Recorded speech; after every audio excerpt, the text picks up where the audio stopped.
Buenos días, amados hermanos, que el Señor les bendiga. Estamos contentos de compartir juntos el inicio de este año en la presencia del Señor y en la palabra del Señor, y en su palabra, ¿no es cierto? Así que qué mejor comenzar este año buscando al Señor. Muy bien, la semana anterior yo les estaba desafiando a través de la palabra en Hebreos capítulo 11 a que tuviéramos una fe entregada al Señor, a que pudiéramos nosotros imitar a nuestros antepasados espirituales, que son los creyentes del Antiguo Testamento, que sin ver muchas de las promesas de Dios cumplidas, sin ver incluso muchas de las profecías de Dios cumplidas, ellos creyeron de todo corazón en lo que Dios prometió con su palabra y vivieron de acuerdo a esa fe y dieron su vida por esas promesas que Dios hizo. Mis hermanos queridos, el mundo necesita ver a creyentes que tengan una verdadera fe, una fe que cambia la vida, una fe que transforma nuestro ser, una fe que nos lleva a dejarlo todo por Cristo. Hoy quiero lanzarles otro desafío, y el desafío de hoy es que quiero invitarle a que comencemos este año esperando grandes cosas del Señor. Una de las cosas maravillosas que hace la palabra es mostrarnos lo que Dios es capaz de hacer. En la medida que nosotros vamos conociendo al Señor por medio de su palabra, nosotros vamos comprendiendo más lo que Él es capaz de hacer.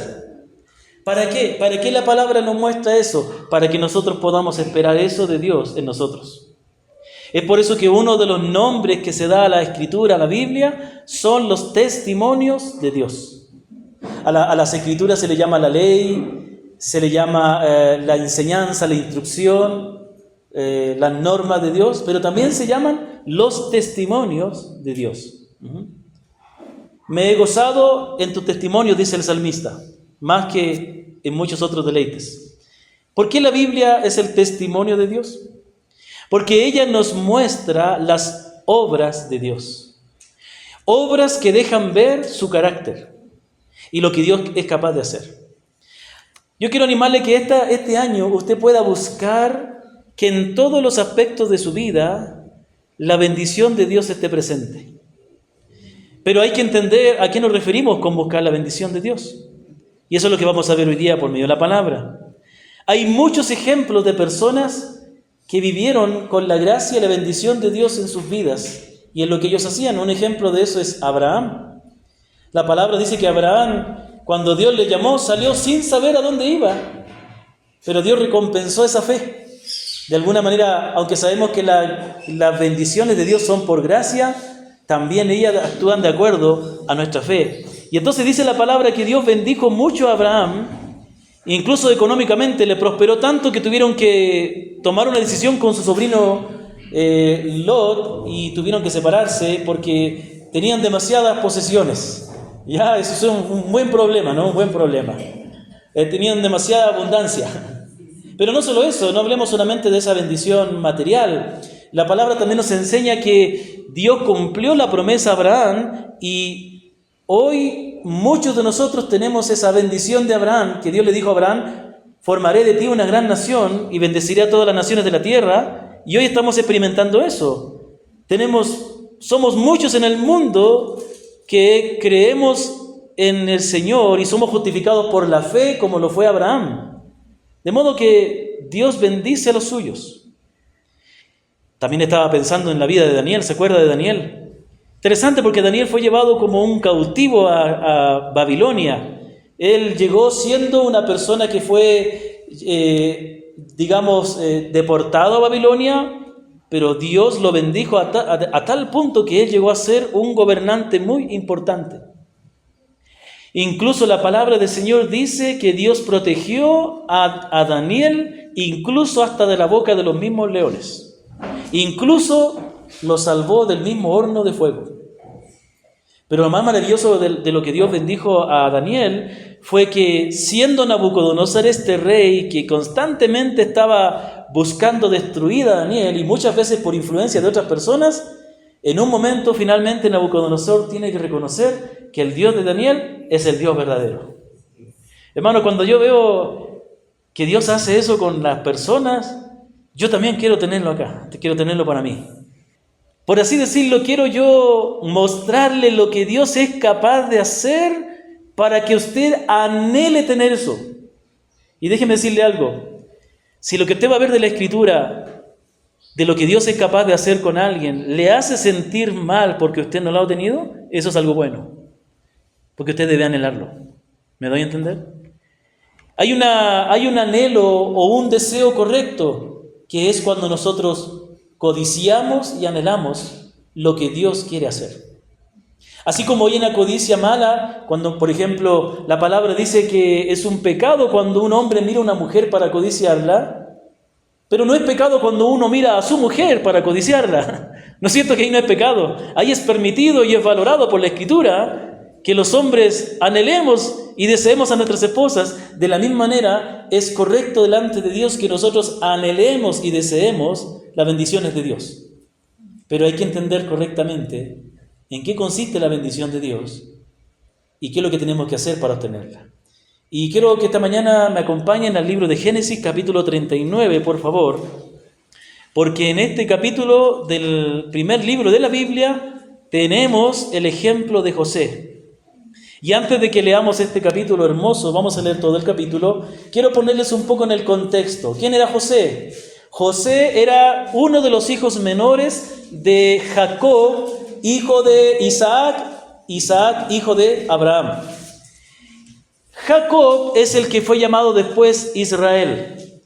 Y de los hijos de Jacob se forma la nación de Israel. Y uno de esos hijos, que luego llegaron a ser 12 tribus, es José. Y José era muy querido por su padre, porque él y su último hijo eran hijos del matrimonio, por así decirlo, legítimo. Lo demás, bueno, él no actuó muy bien Jacob, pero el Señor es muy misericordioso. Y entonces dice la palabra que su padre amaba mucho a José, pero no solamente su padre terrenal amaba a José, sino que el Padre Celestial también amaba a José. Y dice la palabra que Dios tenía a José considerado en sus planes. Ojo, mire la expresión que estoy usando. Yo no estoy diciendo meramente que Dios tenía un plan para la vida de José. Me acuerdo que hace años yo estaba hablando con una hermana de Quito que sabía visitarnos cuando estábamos en la Kiskisi Becker. Unas hermanas muy lindas de la iglesia de Maús, de allá del centro. Y conversábamos que muchas veces nosotros tenemos esta forma de expresarnos. Dios tiene un plan para tu vida, o Dios tiene un plan para nuestra vida. Y sabe que esa expresión tiene algo de verdad, pero no es totalmente verdad. La verdad es que Dios tiene un plan. La verdad es que Dios también nos toma en cuenta. Pero la mentira, o lo que esa frase no está correcta, es que nosotros no somos el centro del plan de Dios. Sino que el propósito o el centro son los planes que Él tiene, y nuestro gozo es ser considerado en esos planes. Así que más que nosotros pensar en qué plan Dios tiene para mi vida, la pregunta que nosotros tenemos que hacer es, ¿qué parte tengo yo en los planes de Dios? Y créanme que para mí, más importante es estar en los planes de Dios que los planes míos. Y que nuestros planes, por así decirlo, se transformen en ser parte de los planes de Dios. Y entonces esto es lo maravilloso cuando Dios nos llama a ser sus hijos. Porque Dios nos llama a ser parte de este plan que Dios tiene preparado para su gloria. Y entonces Dios tenía un plan y había considerado a José en este plan. ¿Y cuál era el plan? Era el plan redentor. Y entre otras cosas lo que quería hacer Dios era tomar a José y ponerlo en una autoridad para poder preservar a su familia, quien luego llegaría a ser el pueblo de Israel. Y parte de la forma en que Dios le reveló este plan a José fue a través de sueños.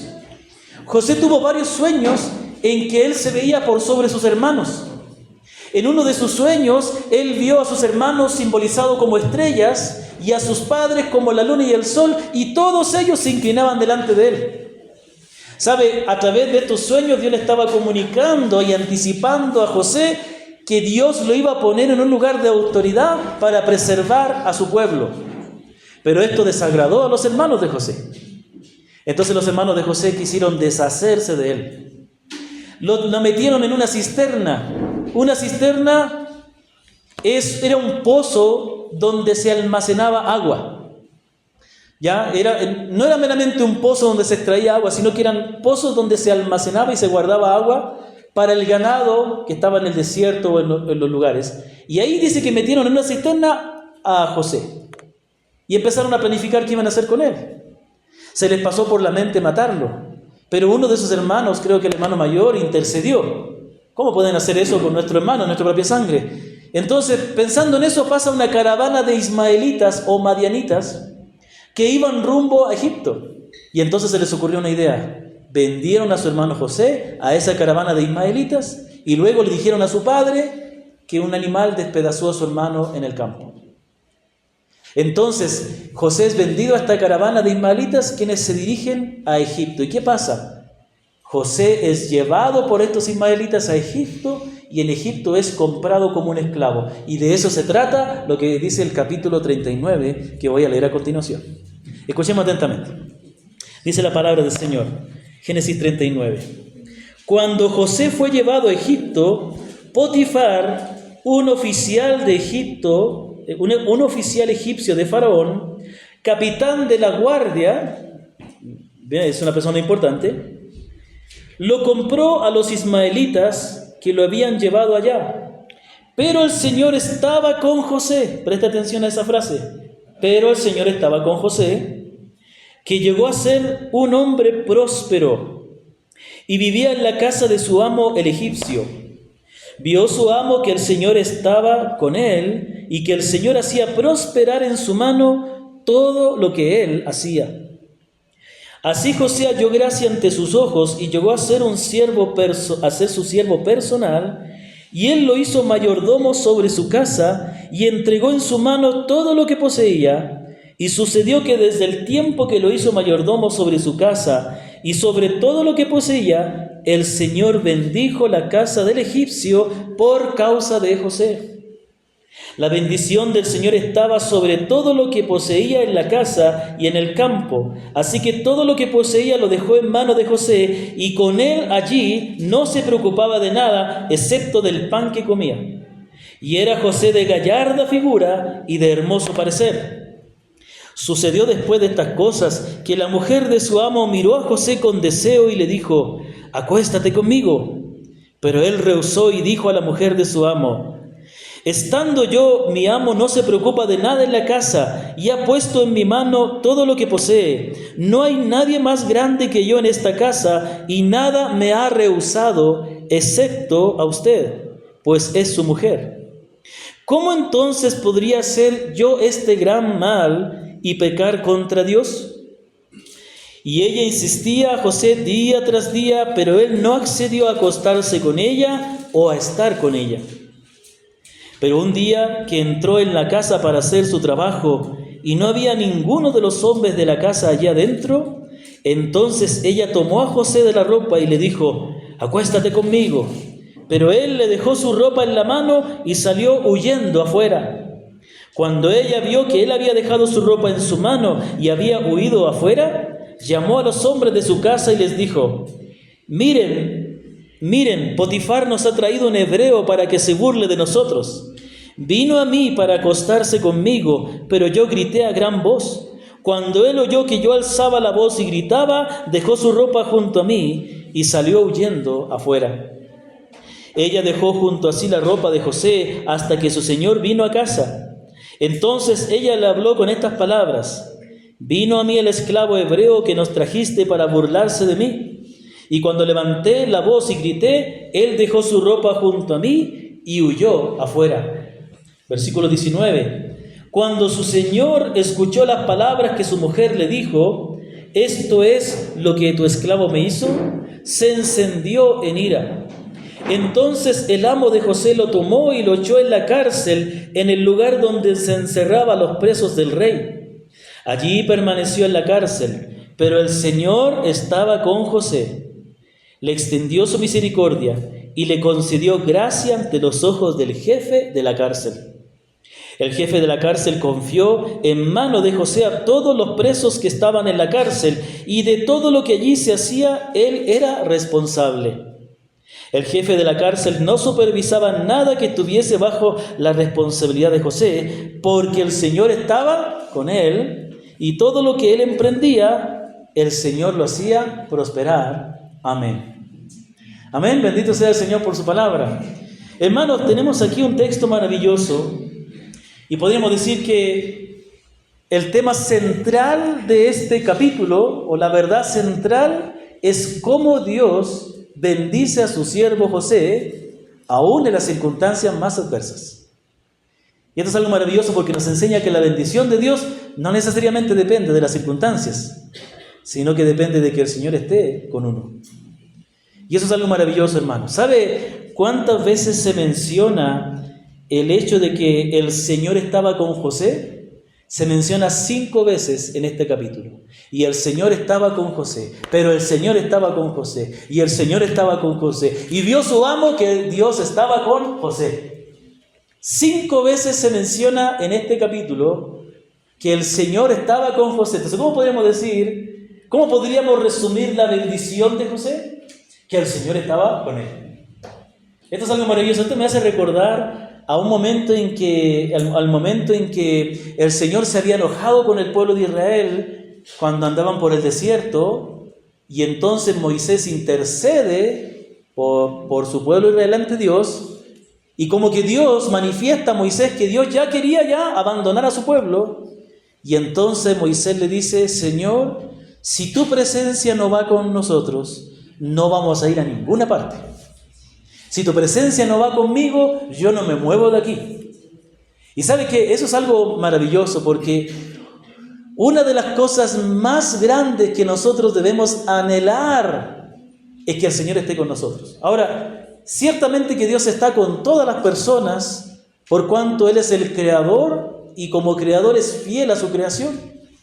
Aún las personas que más se apartan de Dios y le niegan, a veces sin saberlo, sin darse cuenta, o más bien dicho, sin querer reconocerlo, Dios está con ellos, dándoles la alegría de vivir, el sustento y todas las bendiciones que Dios da a todas sus criaturas. Pero aquí hablamos de otra presencia, hablamos de una presencia de una manera más intencional y de una manera especial. Es un cuidado amoroso que tiene Dios como un padre con sus hijos. Y sabe que esto es algo maravilloso. Yo quiero animarle, hermano, que este año todos busquemos incansablemente en oración, en examinarnos a nosotros mismos para ver qué está impidiendo eso, y en hacer ciertos cambios de nuestra vida para que nosotros podamos tener la seguridad en cada momento de que Dios está con nosotros. Creo que eso nos libraría de mucho estrés y de mucha ansiedad, el recordar y tener la conciencia vívida y clara de que Dios está con nosotros en cada momento.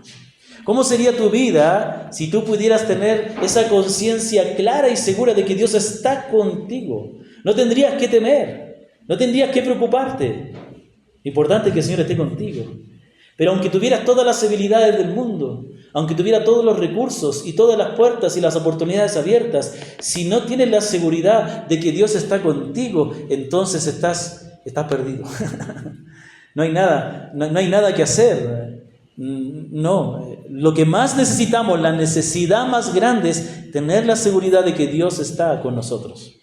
¿Cómo se manifestaba esta bendición de Dios en la vida de José? ¿Cómo se manifestaba esta presencia acompañándole? De algunas maneras. En primer lugar, podemos ver que la bendición de Dios para José se manifestaba, escúcheme, en que Dios prosperaba todo lo que hacía José. Y esto es algo maravilloso. O sea, prácticamente todo lo que José tocaba se transformaba en oro. Dicho de una forma, expresándolo de una manera, ¿no? Es decir, que todo lo que José hacía andaba bien. Todo le salía bien. Esto es algo sorprendente, hermanos.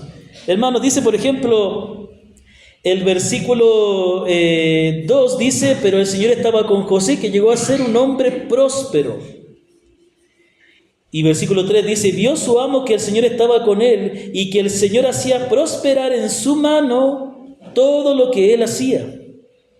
Dice la palabra, mire interesante, ¿no? Dice que Potifar, quien era su amo, porque José era un esclavo. Ojo, acordémonos que José aquí está en la casa de Potifar como un esclavo. Después es acusado falsamente por la esposa de Potifar y ya José deja de ser un esclavo. Ahora baja más de categoría. Después se transforma en un preso, en un reo. Pero ¿qué dice la palabra? Que el amo de José quedó impactado. Quedó impactado, ¿por qué? Porque dice que él pudo ver que el Señor hacía prosperar todo lo que él hacía. Ojo, que ni siquiera el texto dice que Potifar quedó impactado porque todo lo que hacía José prosperaba, sino que el Señor hacía prosperar. De alguna manera, Potifar pudo entender que todas las cosas le salían bien a José porque el Señor estaba con él. Esto es algo sorprendente. Bueno, después es acusado falsamente. No sabemos que el enemigo siempre va a estar ahí. Y justo la ropa de él queda en las manos de la mujer de Potifar y da todo para que él sea juzgado incorrectamente. A veces nos pasa eso, ¿no? Incluso muchas veces nos ha pasado a nosotros que queriendo hacer un bien, somos juzgados como personas que estamos haciendo algo incorrecto. Nos ha pasado y nos pasa muchas veces. Cuando servimos al Señor, muchas veces por a veces que dar un consejo, querer ayudar, al final somos malinterpretados y tratamos incluso como personas que queremos hacer daño. Pero lo importante es que el Señor, cuando hacemos lo correcto, tarde o temprano saca la verdad a la luz. Y entonces, ¿qué pasa? ¿Qué pasa? Dice la Escritura que es acusado y es llevado a la cárcel. Y ahora estamos con un José que se transformó en un reo. ¿Y qué dice la palabra? Dice que el jefe de la cárcel confió todos los presos a José. ¿Y qué dice al final del versículo 23?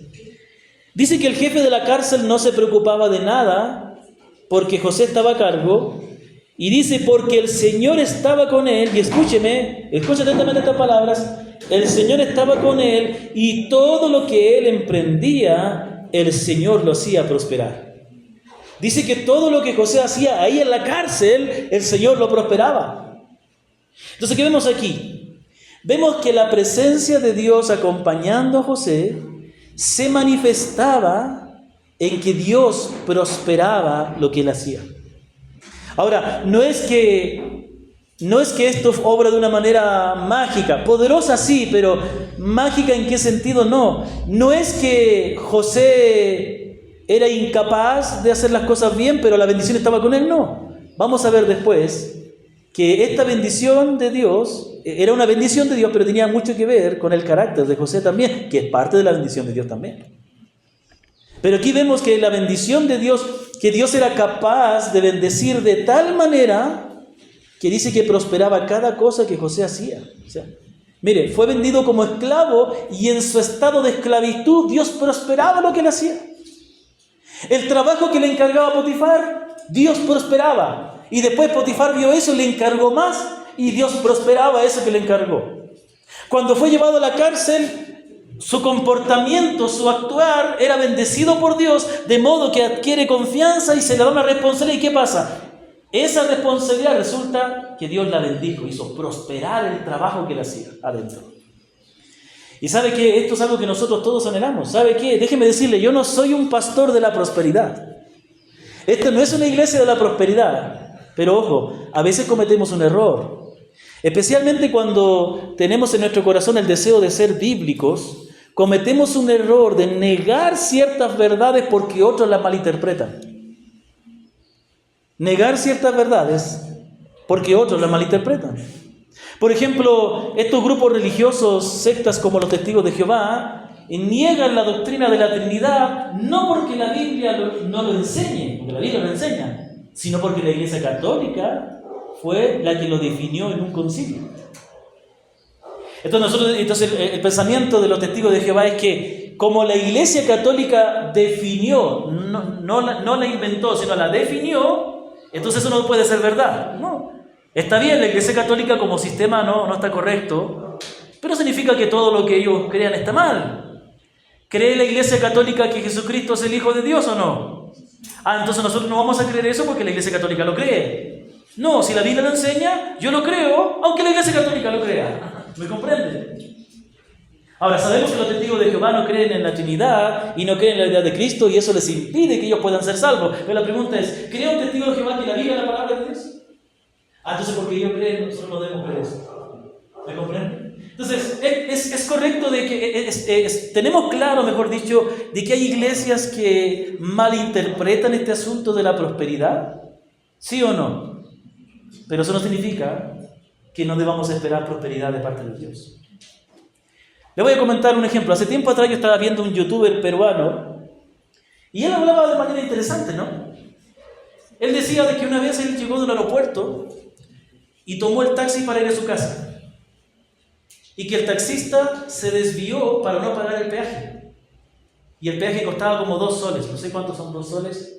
Digamos que el peaje costaba $1. Y dice que el señor taxista, por ahorrarse ese $1, se fue por otro camino que demoró el doble de lo que se hubiera demorado si hubiera pasado por el peaje. ¿Me comprende? ¿Me doy a entender? Entonces esto no, en este ejemplo, déjeme tratar de pensar por qué yo iba a dar esta ilustración.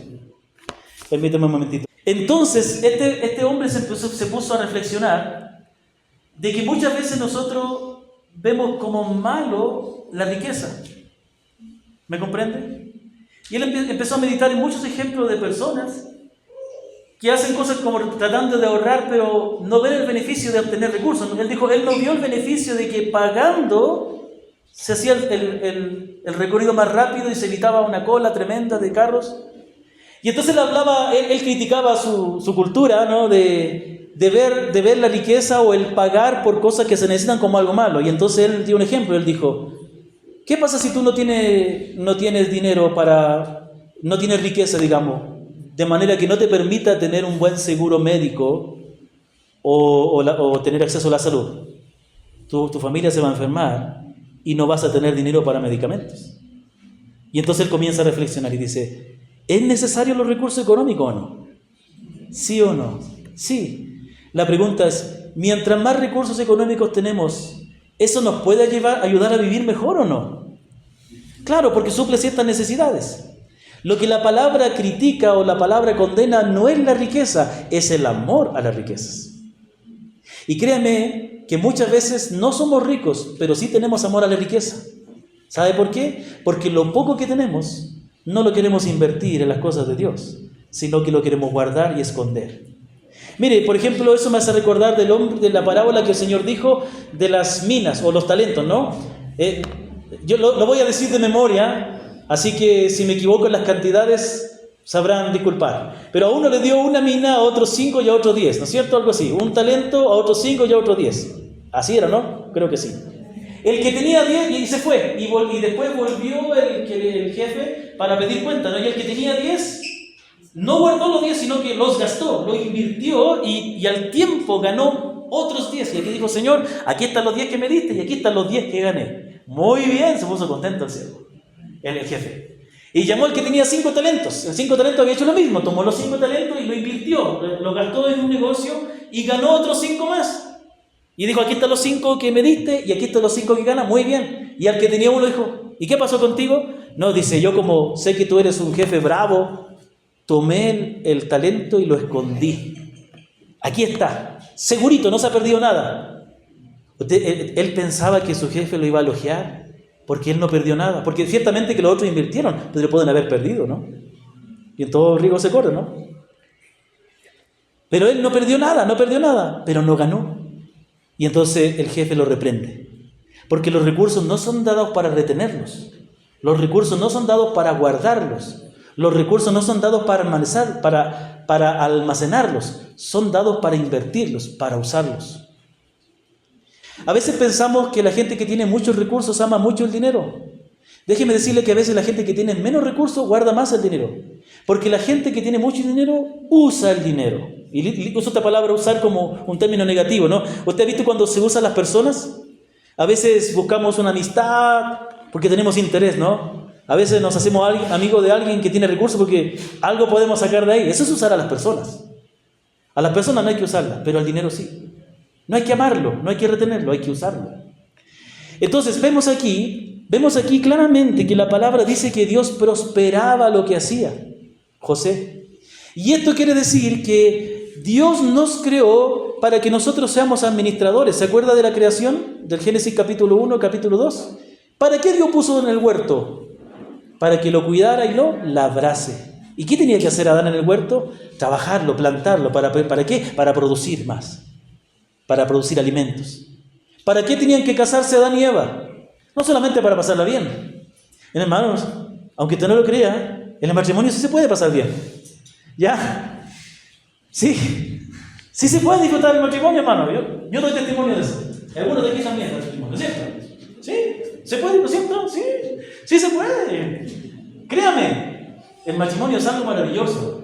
Cuando se vive en el Señor, se disfruta. ¿Por qué digo esto en zona de broma? Porque la mayoría de las personas en el mundo piensan que el matrimonio no se puede disfrutar. Solo los primeros meses. Ahora, y después ya no se disfruta. ¿Sabe qué? Cuando Dios le dice a Adán y Eva para que se unan en matrimonio, ¿no? ¿Para qué los creó? ¿Para qué los hizo matrimonio? Multiplíquense, llenen la tierra. ¿Me comprende? Y entonces lo mismo es con las cosas del Señor. ¿Para qué Dios nos llama a ser sus hijos? ¿Para qué Dios forma esta iglesia? Para que se multiplique. Para que haya más iglesias, para que haya más creyentes. No estamos aquí, hermanos, como iglesia para cuidar y guardar que nadie se nos vaya. Créanme que se nos va a ir y creo que tenemos mucha experiencia en ese tipo de cosas. Y no nosotros, todas las iglesias. Todas las iglesias.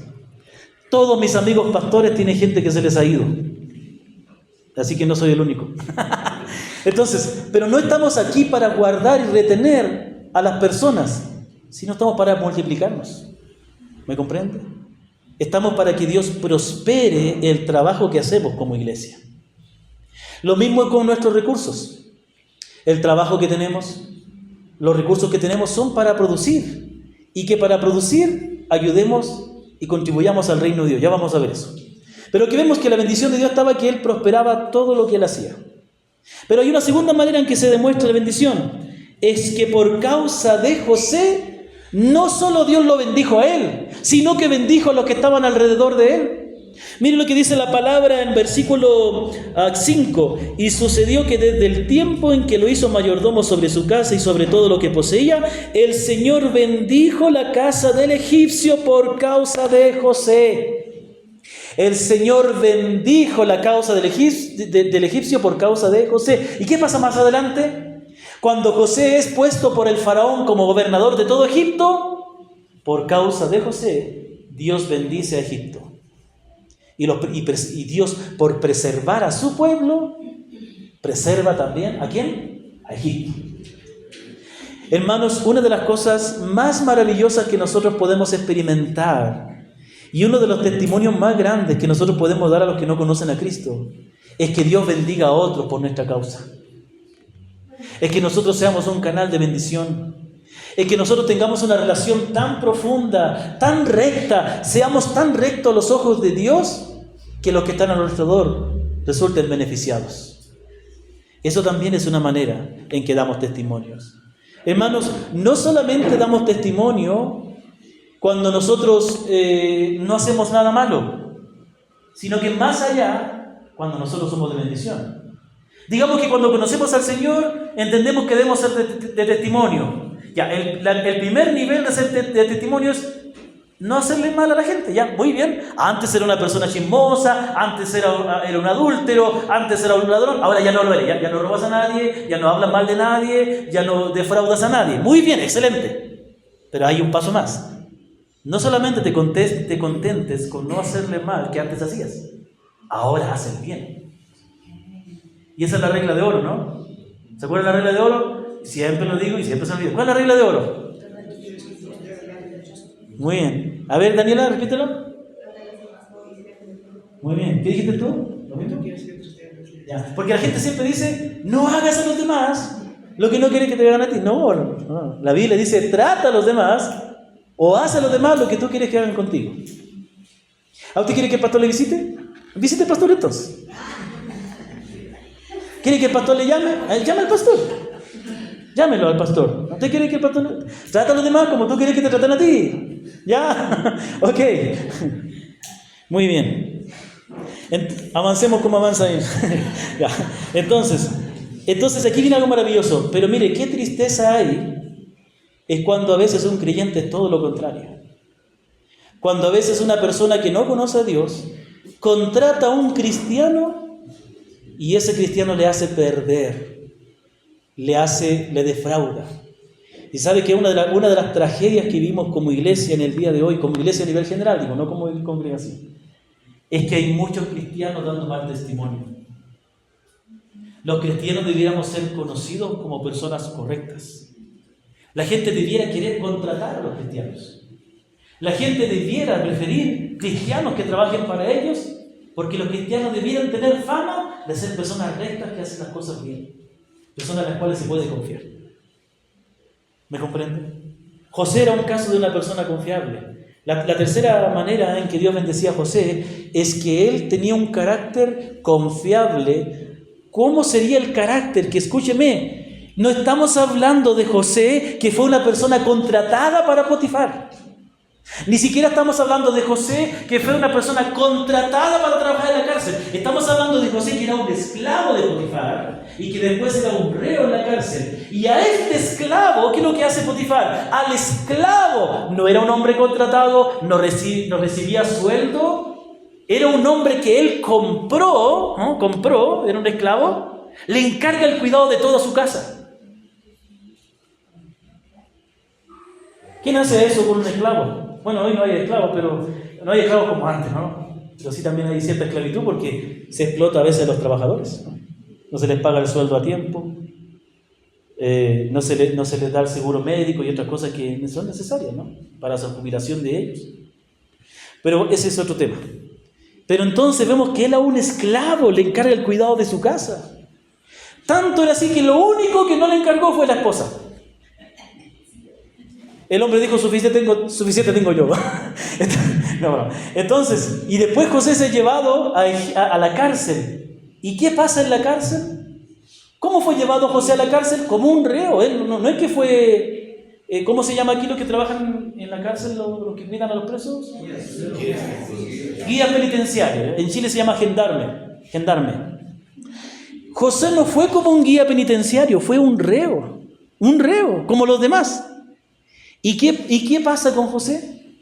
Llega a ser un reo, llega a ser un preso tan confiable, que miren lo que dice el versículo 22. El jefe de la cárcel confió en mano de José, un preso, él era un preso, ¿no? Le confía en la mano de José, un preso, que él era un preso, le confía, dice, a todos los presos que estaban en la cárcel.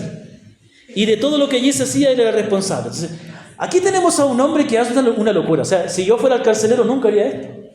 ¿Cómo se te ocurre encargarle a un mismo preso que cuide de los demás presos? Eso es para que hagan cualquier maldad. Pero ¿cómo sería el carácter confiable de José? Que Dios lo levantó para que él, siendo un preso, estuviera a cargo de todos. ¿Qué nos enseña esto de José? Que Dios estaba con él. Pero que Dios estaba con él, formando en él un carácter de una persona extremada, súper confiable.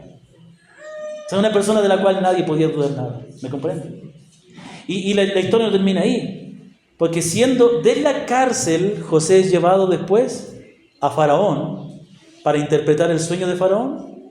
Y al ver la sabiduría de José, quien era un preso todavía, el faraón le encarga el cuidado de todo Egipto, hermano, de todo Egipto. O sea, tenemos a José que primero se le encarga el cuidado de una casa, después se le encarga el cuidado de unos reos, y después, ¿qué hace Dios? Le encarga el cuidado de todo Egipto. Esta es la bendición del Señor. ¿Me comprenden? Cuando nosotros vemos esto, cuando la palabra nos dice esto, ¿sabe lo que debe motivar en esto? Deseo, anhelo de que así sea nuestra vida. O sea, mi propósito esta mañana, a través de esta escritura, y yo creo que es el propósito de Dios también, es que usted pueda anhelar tener esto, y que usted se sienta mal por no haberlo obtenido hasta ahora. Porque lo peor que podemos hacer es ser indiferentes, ¿no? No, yo creo que, yo sinceramente, les tengo que confesar que yo me he sentido mal cuando he leído la historia de José. Porque yo no he visto muchas de esas cosas en mi vida, ¿ya? Pero yo estoy anhelando, y Dios me ha respondido muchas cosas. Yo he logrado ver muchas cosas, pero yo quiero más. Yo quiero como José, o sea, yo quiero como José, pero aquí hay algo que tenemos que entender. Aquí yo quiero pasar a la segunda parte y final del sermón. Es maravilloso. La palabra primeramente aquí nos deja esto para que nosotros sepamos lo que Dios es capaz de hacer con nosotros. ¿Hay algunos de ustedes que están lidiando con problemas en el trabajo? ¿Hay algunos de ustedes que están lidiando con la enfermedad? Una enfermedad quizás de hace mucho tiempo. ¿Hay algunos de ustedes que están lidiando con problemas familiares, con familiares? Hijos, hermanos, cuñados, padres. ¿Hay algunos de ustedes que están teniendo problemas en su trabajo? No le están pagando el sueldo, tiene problemas con compañeros. Hay otros que están teniendo problemas en su matrimonio. La pregunta es, ¿tú estás anhelando ver la mano de Dios bendiciéndote en medio de esas circunstancias? ¿Tú estás esperando grandes cosas de Dios o ya te rendiste y te resignaste que así son las cosas y que las vamos a hacer? No, hermanos, no te canses. Espera grandes cosas de Dios. A lo mejor tú no sabías. A lo mejor hasta el día de hoy tú no sabías lo que Dios era capaz de hacer. Espero que sea así. Espero que ahora tú comprendas que Dios es capaz de hacer cosas más grandes de las que tú pensabas. Es que, ¿sabes qué? Estamos hablando de Dios. Estamos hablando de Dios. Y Dios es capaz de hacer esto que hizo con José. Y déjame decirte, Dios es capaz de hacer cosas mucho más grandes. Pero eso es lo que tú tienes que buscar. ¿Qué dijo el Señor? Buscad y hallaréis. Pero si no buscas, no vas a hallar. ¿Qué dijo el Señor? Llamad y se os abrirá. Pero si no llamas, nunca se te va a abrir. ¿Qué dijo el Señor? Pedid y se os dará. Pero si no pides, nunca se te dará. Y a veces no pides, no llamas, no buscas. ¿Sabes por qué? Porque tú no sabes lo que es capaz Dios de hacer.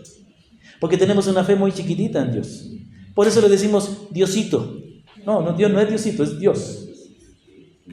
Dios, nada más. ¿Me comprenden? Pero esta bendición está dentro de un marco. Hay ciertas cosas en las cuales está enmarcada esta bendición que nosotros debemos tomar en cuenta. La primera cosa es que esta bendición se le da a José en medio del plan redentor de Dios. ¿Qué quiere decir? Que Dios no prosperó y bendijo a José meramente para que José estuviera más feliz. Meramente para que José se sintiera realizado. Sino porque era era necesario para cumplir el propósito redentor de Dios. El propósito redentor de Dios era llevar a José a Egipto y hacerlo gobernador de todo Egipto, para que siendo gobernador de Egipto, cuando viniera el tiempo del hambre, él pudiera, ¿cómo se llama esto? Cobijar a su familia, lo cual sucedió. ¿Qué pasó al final? José interpretó el sueño de Faraón, que hablaba de 7 años de abundancia y 7 años de prosperidad y 7 años de escasez. Y entonces José le dice, busque un administrador para que en los 7 años de abundancia almacene lo más que pueda de alimentos, que sepan ahorrar bien, para que los 7 años de pobreza tengan para vivir.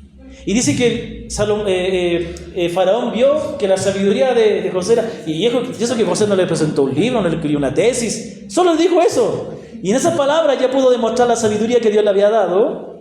Y entonces dice que lo nombró a cargo de todo Egipto. Y dice la palabra que tuvieron tanta abundancia, tan bien supo administrar José, era un administrador fenomenal, que tan bien supo administrar que cuando vino la escasez, no solamente Egipto tuvo para ellos, tuvo para vender a todas las naciones, y eso hizo que se enriqueciera mucho más todavía. No es que Egipto se aprovechó, pero tenía que cobrar, tampoco podía regalar, ¿no? Cobró, quizás no mucho, no sé, pero ayudó a otras naciones y se enriquecieron. Y entre esas naciones que ayudó, también ayudó a la familia de José. Los hermanos de José van a pedir ayuda, a pedirle que les venda. Y José los reconoce. Después de una circunstancia, José se revela a ellos y José le dice a Faraón, ¿sabes qué? Mi familia, mi padre y todos mis hermanos con sus hijos, sus hijas, sus nueras, sus yernos, los animales, todo, están aquí. ¿Y sabes lo que dice Faraón? Por el cariño y la confianza que tenía José, le dijo, tráete a toda tu familia y vengan que yo les doy un terreno acá y les doy comida. Y Dios usó eso para llevar a su pueblo a Egipto y lo preservó. Y ahí, 400 años después de ser la familia de Jacob o la familia de José, llegó a ser una nación grande, tan grande que el nuevo faraón tuvo miedo y comenzó a esclavizarle. Pero eso es otra historia. Pero Dios preserva a su pueblo. Entonces, ¿cuál es el punto? Miren, las bendiciones de Dios son dadas para el cumplimiento de los planes redentores de Dios. Pero ¿cuál es el problema? El problema es que nosotros no buscamos las bendiciones tomando en cuenta el plan de Dios, sino que estamos buscando las bendiciones de Dios para nuestros planes. Dios está haciendo una obra hoy día. ¿Sabe lo que está haciendo hoy día? Dios ahora está cumpliendo la promesa que le hizo a Abraham de formar una gran nación y de bendecir a todas las naciones de la tierra. Y entonces el Evangelio está llegando a todos los lugares. Ayer yo le decía esto a los hermanos de Molalillo. ¿Saben que hay personas en el mundo que no tienen idea que existe Molalillo? Pero ahí en Molalillo hay una iglesia. Somos la única iglesia cristiana, hermanos. Nosotros tenemos ahí en Molalillo una iglesia, la única iglesia cristiana en Molalillo. Había antes un grupo, una célula, pero ya no, creo que no. Pero somos la única iglesia establecida a 2 cuadras de la iglesia católica. Ahí tiene 2 opciones. ¿Ya? Entonces, ¿me comprende? Anoche tuvimos nuestra cena de Año Nuevo. Si ustedes pudieron ver la foto, ¿no? Lindo tiempo. Y vieron personas nuevas que escucharon la palabra del Señor. ¿Sabe? El Evangelio llegó aquí. Y el Evangelio está llegando a todo lugar. ¿Se acuerdan que yo cuando oro, siempre oro por las iglesias? Es cierto que nosotros decimos, bueno, como iglesia tenemos ciertos distintivos, ¿no es cierto? Hay congregaciones en las cuales quizás nosotros no compartimos, pero ¿sabe qué? Hermano, hay que dar gracias a Dios por todas las iglesias. Mientras crean en las doctrinas fundamentales de la fe, hay que dar gracias, porque Dios ama a su iglesia. ¿Y sabe qué? Eso es lo que Dios está haciendo. Dios en el día de hoy está llamando a personas que no le conocen y le está salvando del pecado, salvando de la condenación, está transformando su vida, está transformando su hogar. Miren, ¿cuántos de ustedes llegaron a la fe siendo de adultos y sus hijos crecieron en la fe? Yo doy gracias a Dios porque cuando mis abuelitos eran de 30 y algo años, conocieron al Señor. ¿Sabe lo que pasó? Producto de eso, los hijos que tuvieron crecieron en las cosas del Señor. Y dentro de esos hijos estaba mi papá, que se casó con mi mamá, que también era hija de creyentes. Y luego yo nací, y el Señor me guardó de muchas cosas. Me preservó. ¿Y ahora qué pasa? Ahora tengo 2 hijas, y los recuerdos de ellas, ¿cuáles son? Jugando aquí en la iglesia, como yo. ¿Cómo cambió todo el destino de todas generaciones por alcanzar a 2 personas? Hay algunos de ustedes que no tuvieron esa bendición, que no crecieron en un hogar cristiano, pero ¿sabes qué? Ahora tus descendientes van a crecer y van a seguir al Señor. Y hay algunos de ustedes que están orando por sus hijos, por sus familiares. Bueno, gracias al Señor que esa familia te tiene a ti. Gracias al Señor porque esos hermanos, esos hijos te tienen a ti que eres creyente. Porque hay otras familias que no tienen a ningún creyente. Hay otras familias que pasarán toda su vida y nunca escucharán la palabra de Dios. Eso es lo que Dios está haciendo. Pero aquí en Ambato, aquí en el Ecuador, hace falta que más personas conozcan al Señor. La pregunta es, ¿tú quieres la bendición de Dios? ¿Qué es lo que te gustaría que el Señor te dé este año? A ver, me gustaría que este año poder encontrar un buen trabajo donde me paguen realmente bien. ¿Y para qué? ¿Para qué quieres eso? ¿Para vivir mejor solamente? ¿De qué manera eso va a contribuir a la causa del reino de Dios? Yo quiero terminar mi carrera. Hay algunos que están aquí en la universidad. Damos gracias a Dios, alabamos por eso. ¿Pero para qué? ¿Para qué estudiaste esa carrera? ¿Para qué estás en la universidad? ¿Para tener una buena posición? ¿Para tener un trabajo seguro? ¿Para no ser como tus padres? Ya sale adelante, estudie, no ser como yo. ¿Para qué tengo un trabajo seguro? La típica, ¿no? ¿Pero para qué? ¿Para qué es eso? ¿Para vivir mejor? Bueno, eso lo hace el mundo también. Y hay algunos que viven mucho mejor que nosotros. La diferencia es que el creyente tiene que involucrarse, tiene que hacer todo para el avance del reino de Dios. ¿Qué dijo el Señor? Busca el reino de Dios y su justicia, y los demás serán añadidos. El corazón del creyente está inclinado a la obra de Dios. El corazón del creyente quiere contribuir al avance de la obra de Dios. Es por eso, hermanos, que a veces yo les animo, hermanos, hay que plantar iglesias, hay que alcanzar a otros creyentes. Sí, es difícil, requiere desafío. Sí, pero ¿qué queremos? No hacer nada. ¿Queremos seguir aquí los mismos? Todo involucra esfuerzo, todo involucra sacrificio, todo involucra riesgo. La gente del mundo se arriesga por cosas del mundo. no nos vamos a arriesgar nosotros por las cosas de Dios. La pregunta es, ¿para qué queremos la bendición de Dios? Dios quiere bendecirnos. Dios quiere darnos un buen trabajo, sí. Dios puede darnos una mejoría económica, por supuesto, pues. Dios quiere que tengamos una casa propia, amén, yo oro por mi casa propia. ¿Ya? ¿Pero para qué? Para que a través de eso podamos servir mejor al Señor. Para que usemos esos recursos para servir al Señor. La segunda cosa, el segundo marco es que Dios bendijo a José aún en medio de las dificultades. O dicho de otra manera, escúcheme, la bendición de Dios se mostró más grande y más gloriosa mientras más dificultades tenía José.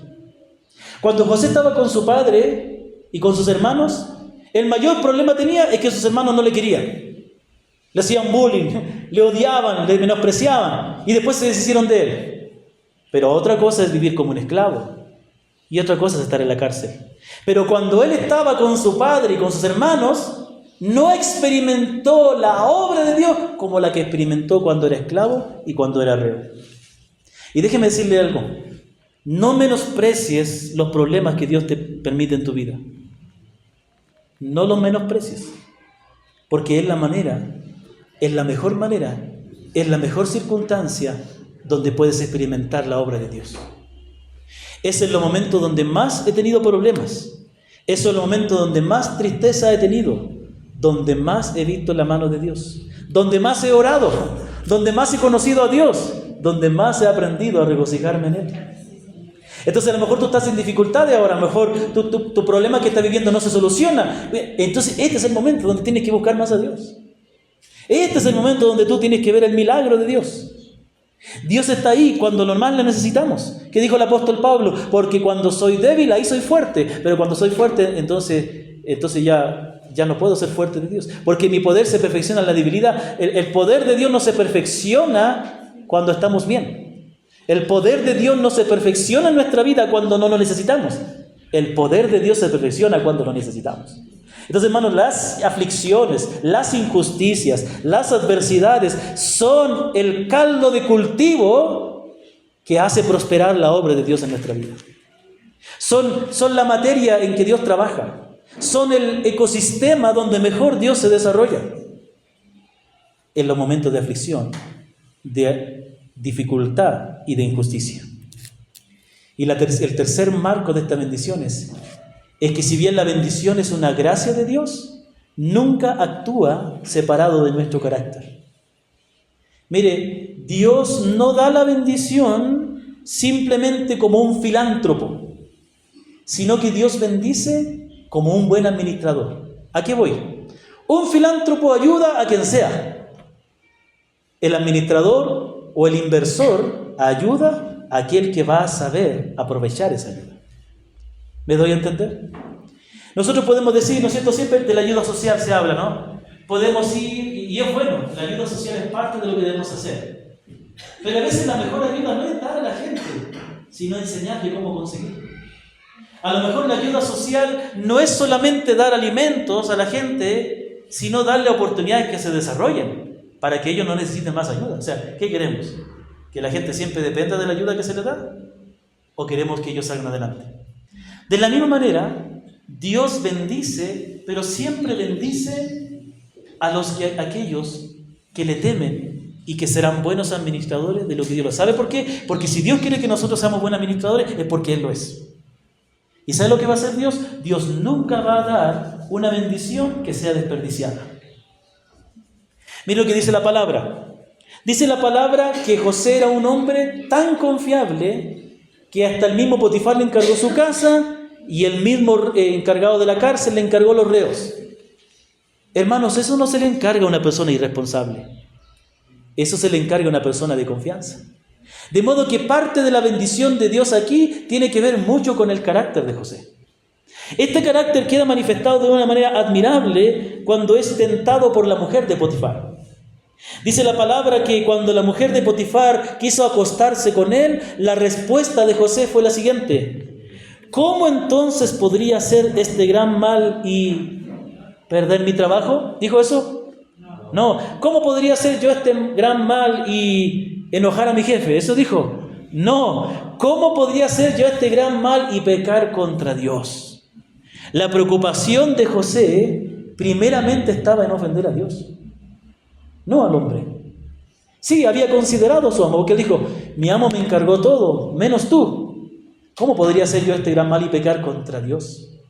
Entonces, ¿qué nos enseña esto? Que una de las características de José es que él era un hombre que temía a Dios, que constantemente vivía con la conciencia de que Dios estaba observándolo y que iba a dar cuenta a él. La falta de temor a Dios es la causa de que muchas veces no tengamos las bendiciones de Él, porque no le estamos honrando. José era un hombre fiel, un buen administrador. La pregunta es, de todas las cosas que le hemos pedido a Dios, ¿cuántas veces le hemos pedido a Él que seamos buenos administradores? A ver, tú puedes pensar en las cosas que tú anhelas para este año. ¿Cuántas de esas cosas que anhelas tienen que ver con tu carácter? ¿Cuántas de las cosas que tú le has pedido a Dios tienen que ver con tu forma de ser? ¿Cuántas veces le has pedido, Señor, dame un carácter más confiable, dame un carácter más puro, ayúdame a ser más amable, ¿no? Ayúdame a ser más amoroso, ayúdame a ser más recto, ayúdame a ser más misericordioso, ayúdame a ser un buen administrador? ¿Sabe cuál es el problema? Es que queremos las bendiciones de José, pero no queremos ser como José. ¿Y sabe qué? Muchas veces esta es la causa por la cual Dios nos bendice a su iglesia. Es porque nosotros, siendo hijos de Dios, seguimos haciendo las cosas igual que el mundo. El mundo engaña, el mundo anda con mentiras, nosotros andamos en la misma. Muchos creyentes viven defraudando. No hay lugar para la viveza criolla entre los creyentes. No hay lugar para el aprovechamiento.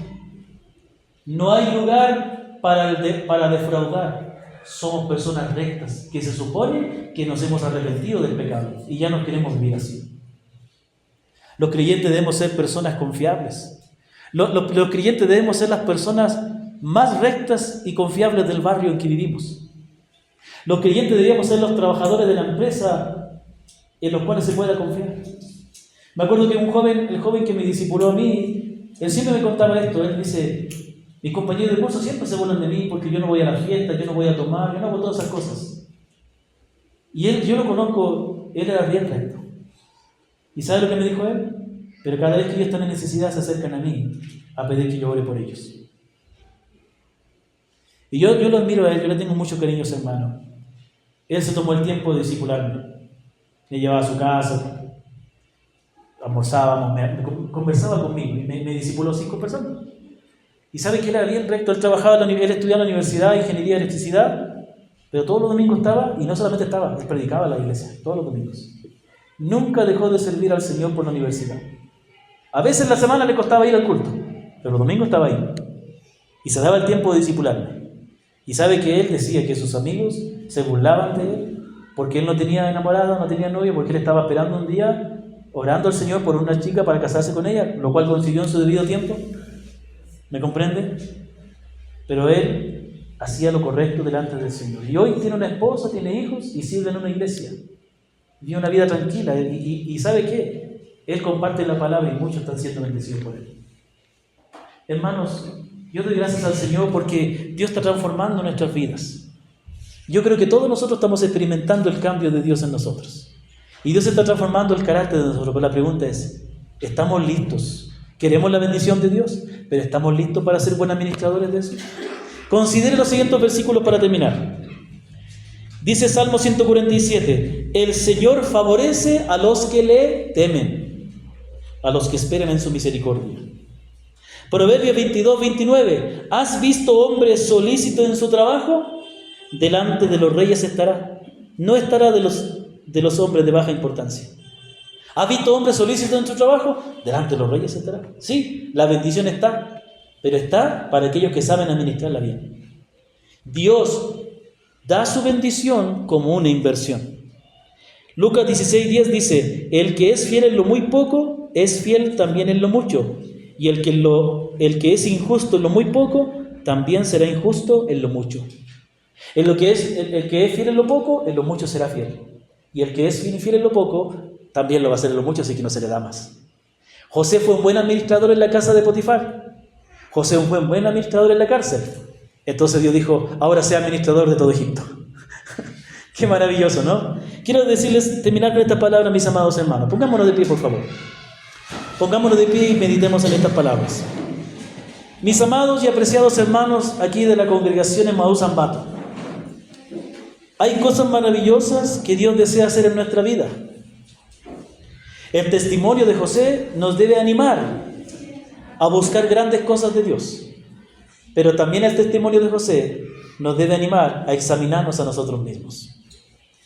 ¿En qué áreas de tu vida enfrentas tribulaciones? ¿Y cómo puedes ver la mano de Dios en ellas? En las circunstancias, en las tribulaciones que estás viviendo, ¿qué puedes esperar de Dios? ¿Puedes esperar algo más de lo que has esperado hasta ahora? ¿Cómo puedes involucrarte activamente en el plan redentor de Dios? ¿Qué parte de tus planes o los planes que tú tienes, las peticiones que tú tienes a Dios, qué tanto tienen que ver con lo que Dios está haciendo en el día de hoy? ¿Qué pasos vas a dar para involucrarte en el plan redentor de Dios? ¿Cómo te vas a involucrar para que todo lo que Dios te ha dado contribuya para el avance del reino y la edificación de la iglesia y de esta congregación en la cual Dios te puso? ¿Qué pasos debes tomar para buscar la bendición de Dios correctamente y no solamente obtener algo material de Él? Y la última pregunta es, ¿qué cosas de tu carácter debes buscar que Dios cambie para ser un buen administrador y así tú puedas tener la seguridad de que Dios puede confiarte más cosas a tu vida? Mis queridos hermanos, quiero animarles con todo mi corazón que esperemos grandes cosas de Dios, pero asimismo Dios espera grandes cosas de nosotros también. Que el Señor bendiga su palabra. Amén. Oremos.